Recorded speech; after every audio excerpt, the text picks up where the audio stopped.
Thank you. Thank you, Speaker, sir, for letting me speak on this really important matter.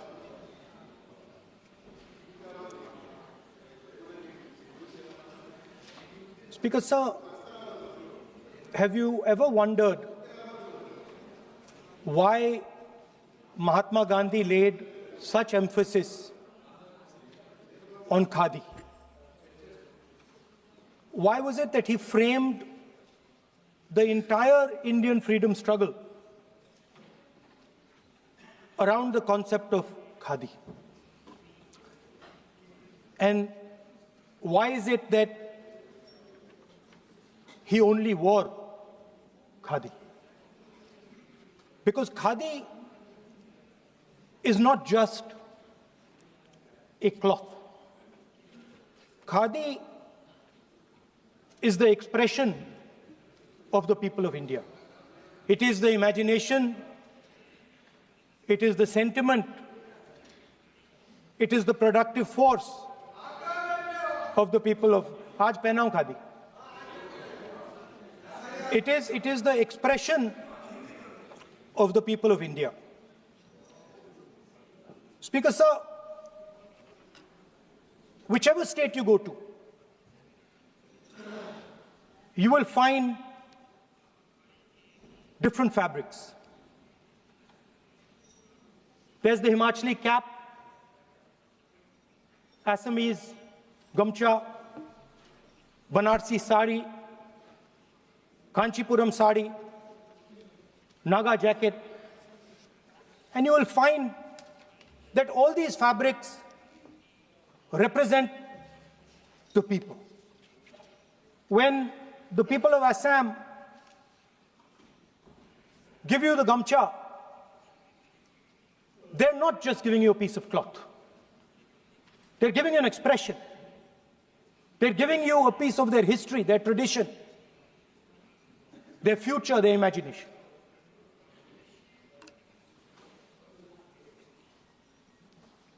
It's the same when the Nagas wear that jacket. When they come and see us, they make us wear the jacket because they want us to be embraced by the fabric. But Speaker, sir, these fabrics are beautiful. But if you look slightly deeper and you look closely at the fabric, you will find that each one of them has thousands of little threads embracing each other. A Kanchipuram sari might have a golden thread, but the golden thread means nothing without the green thread or the yellow thread near it. The other thing to notice about the sari or any other fabric is that all the threads are equal. No one thread is superior to another thread. They all come together. The threads cannot protect you. The threads cannot keep you warm. But when they come together as a fabric, they can keep you warm, they can protect you, they can express what you have in the heart. Speaker, sir, in the same way, our nation is also a fabric. It's a fabric made up of 1.4 billion people, and the fabric is woven together by the vote. Let me repeat it. It is a fabric of 1.5 billion people, and it is woven together by the vote. Everything that we see, in fact, this house where I'm standing today, the Lok Sabha, Rajya Sabha, Vidhan Sabhas across the country, Panchayats across the country, none of them would exist if the vote did not exist. We talk with great pride about HAL, BHEL, ONGC, Tejas, Chandrayaan. We have a list of things we say. Not one of those would exist without the vote.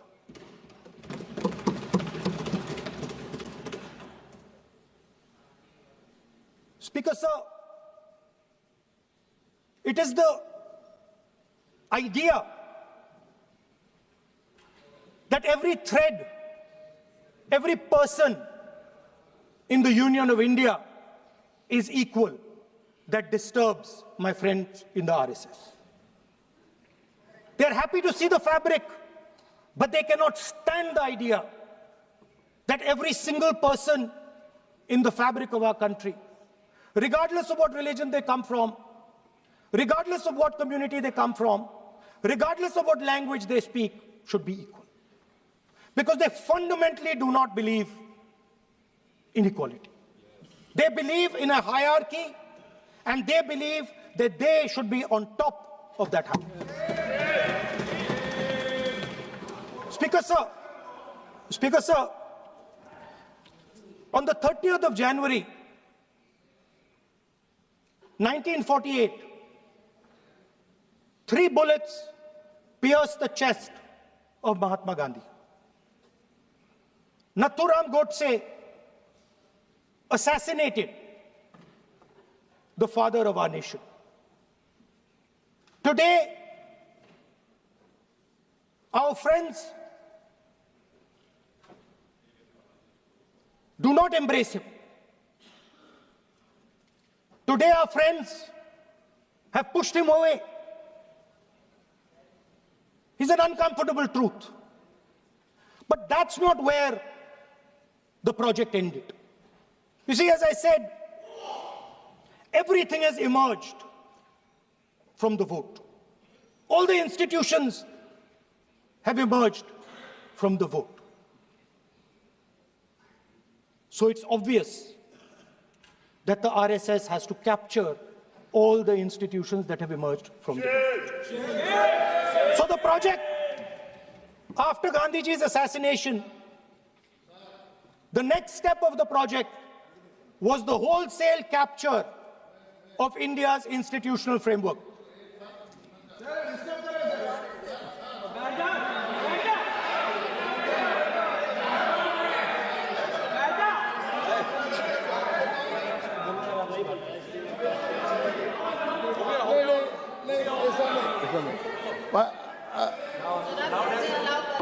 So what is this, sir?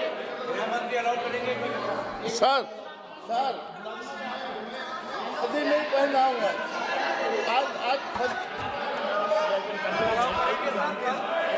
I'm doing. Relax. मैं बुलाता हूँ please बैठिए So, please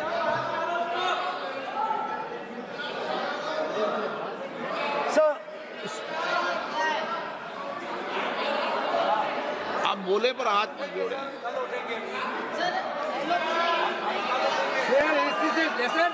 sir, these are uncomfortable truths, but they have to be spoken.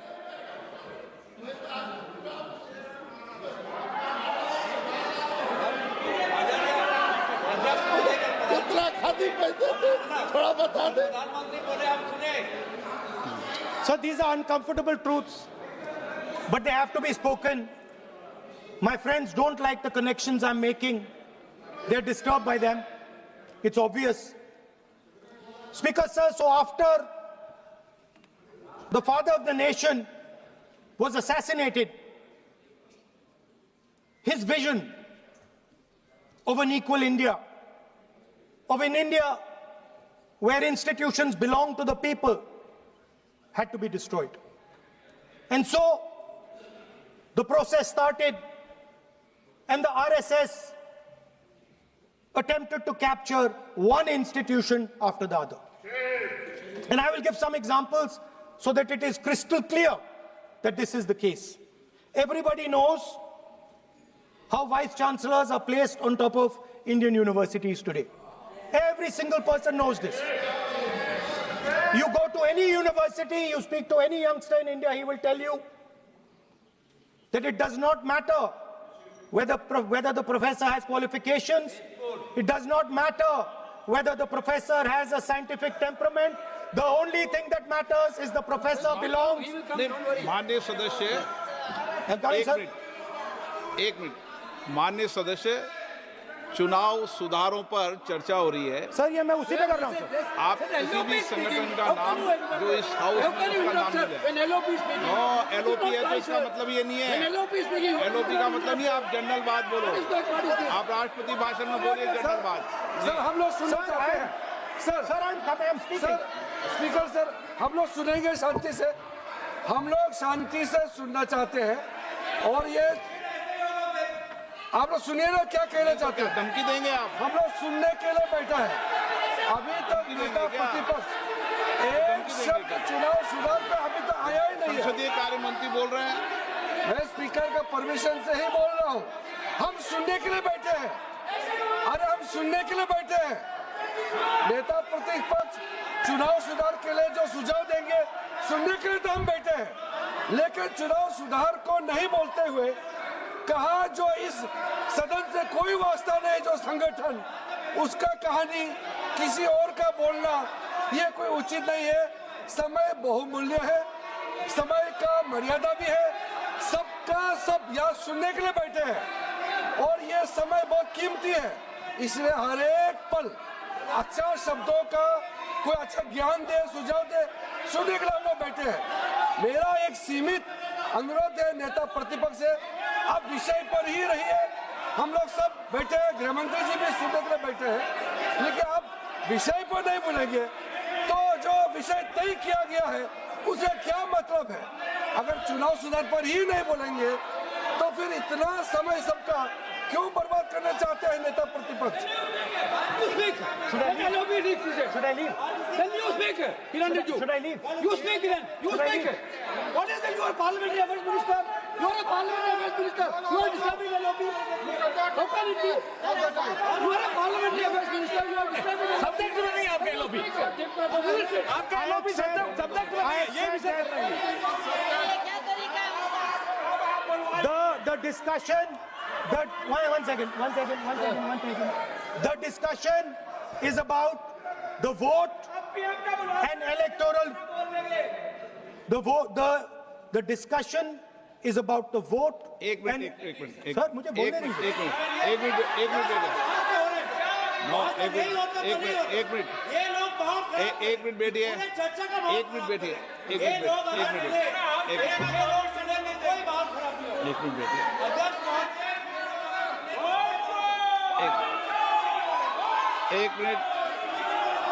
एक minute बैठिए।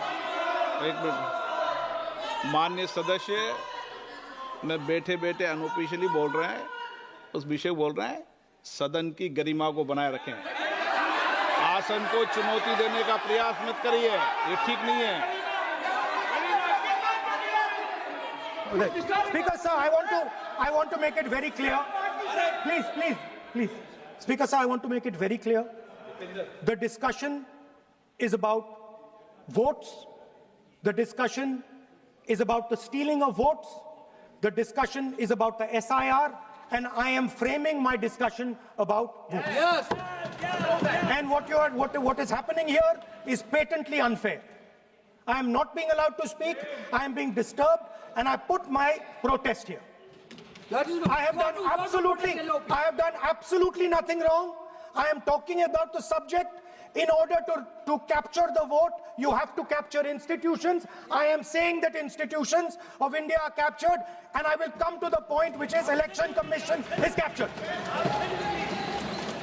So the project of the RSS was to capture the institutional framework of the country, and I said how the education system has been captured. Vice Chancellor after Vice Chancellor after Vice Chancellor is placed not on merit, not on capability, not on scientific temper, but on the fact that he belongs to a particular organization. Second capture, which helps in destroying democracy, the capture of the intelligence agencies. We have the Home Minister sitting here, the capture of the CBI, of the ED, of the Income Tax Department. And the systematic placement of bureaucrats who favor their ideology and attack the opposition and anybody who chooses to oppose the RSS. That is the second institutional capture. And the third there are many more. I can go on. And the third institutional capture. What is this?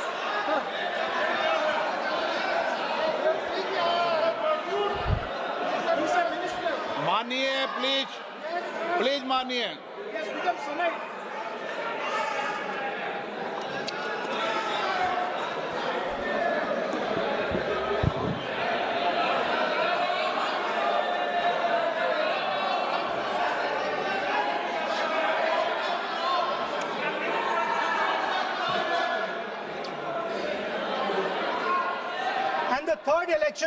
The third capture of the institution that directly controls the election system of our country, the Election Commission. Now, I am not saying this without proof. I have put forth adequate proof about how the Election Commission is colluding with those in power to shape the elections. But I want to ask three questions first, which will make it very clear that the BJP is directing and using the Election Commission to damage India's democracy. The first question, why is it that the CJI was removed from the selection panel of the Election Commissioner? What motivation could there be to remove the CJI? Do we not believe in the CJI? Of course we believe in the CJI. Why is he not in that room? I sit in that room. It is so-called a democratic decision. On one side, Prime Minister Narendra Modi and Mr. Amit Shah. On the other side, the leader of the opposition. I have no voice in that room. What they decide is what happens. So the first question, why is the Prime Minister and Amit Shah so keen on choosing exactly who the Election Commissioner is going to be? Second question, and even more devastating question. No Prime Minister has done this in the history of India. In December 2023, this government changed the law. They changed the law to make sure that no election commissioner could be punished for any action they take while they are election commissioner. Yes. Immunity. Why would the Prime Minister and Home Minister give this gift of immunity to the election commissioner? Why would they need to give this tremendous gift that no Prime Minister has given ever before to the election commissioner? Yes. Mr. Shah is looking into the ceiling. Maybe he will answer this question when he speaks. And finally, why was the law with regards to CCTVs and the data that they contain changed? Why was a law put in place that allows the Election Commission to destroy CCTV footage 45 days after the election? What is the need? The answer given is it is a question of data. It is not a question of data. It is a question of stealing the election. Yes. Now, what is the result of this institutional capture? What is the result of controlling the Chief Election Commissioner and the Election Commission? First of all, we have a set of election campaigns that are tailored for the Prime Minister. 3-month, 4-month, 5-month long campaigns are taking place so that the Prime Minister's schedule can be fitted in to the program. Second, we have a Brazilian woman who appears 22 times on the voter list of Haryana. Please. No. 22 times this lady appears. एक minute please एक minute. आप नेता प्रतिपक्ष है, मैं इस तरीके से सदन की कार्रवाई नहीं चलने दूंगा। ये सदन है, सदन की गरिमा को बनाए रखें। आप सदन की गरिमा से बोलेंगे तो ठीक नहीं, जैसे सदन नहीं चलेगा।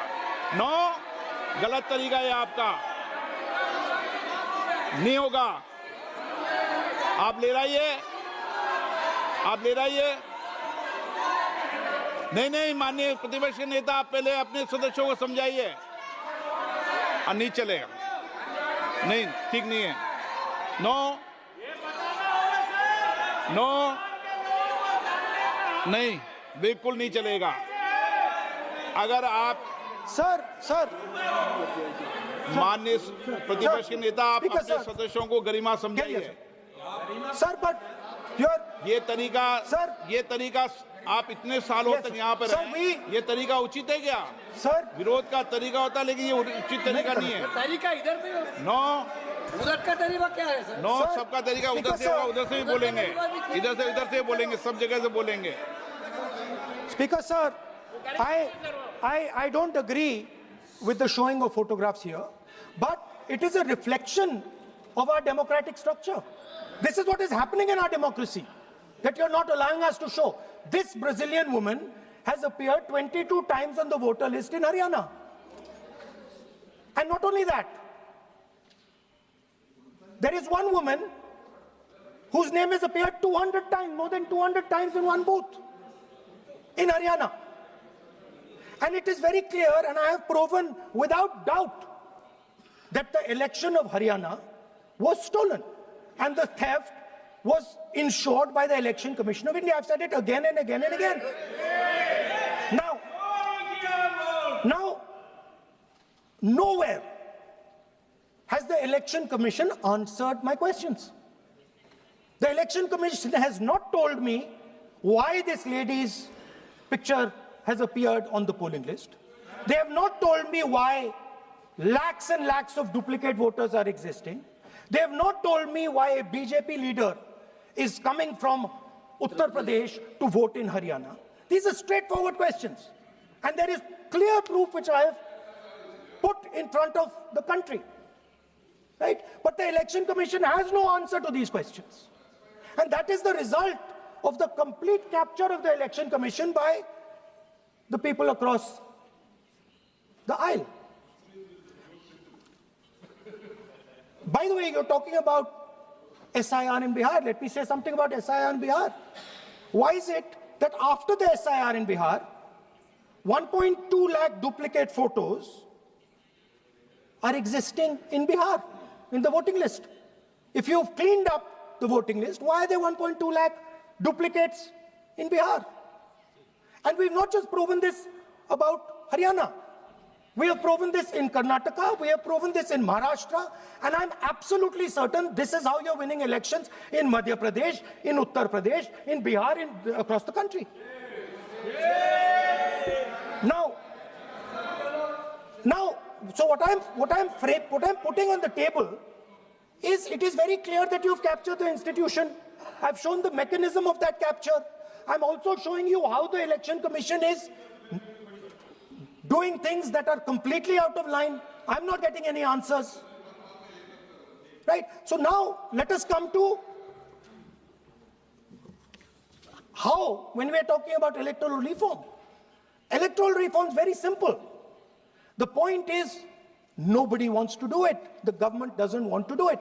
What does electoral reform require? What we've been saying. Number one, give machine-readable voter lists to all political parties 1 month before the election. That's the first step. The second step, is take back the law that allows the destruction of CCTV footage.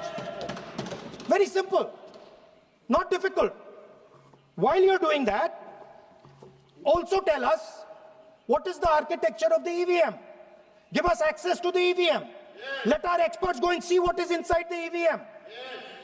Till today, we have not had access to the EVM.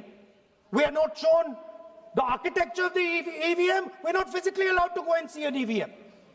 Give us the architecture. Give us access to the EVM. And finally, please change the law that allows the election commissioner to get away with whatever he wants to do. That's all the electoral reforms you need.